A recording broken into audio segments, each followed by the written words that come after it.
এক ছিল ছোট্ট একটি গ্রাম। সেই গ্রামে থাকতেন এক কুঁজো বুড়ি। তার পিঠটা একটু বাঁকা ছিল, তাই সবাই তাকে কুঁজো বুড়ি বলেই চিনত। কিন্তু তিনি ছিলেন খুব দয়ালু আর জ্ঞানী।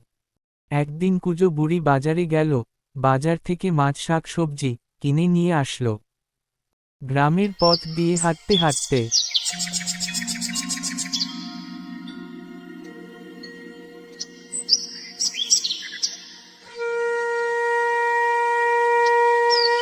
হাঁটতে হাঁটতে কুঁজো বুড়ি বাড়ি চলে আসলো, আর তার নাতিকে মাছ খাওয়ার জন্য বুড়ি তার বাড়িতে নিয়ে আসলো। খেয়ে দিয়ে কুঁজো বুড়ি ও তার নাতি গল্প শুরু করলো।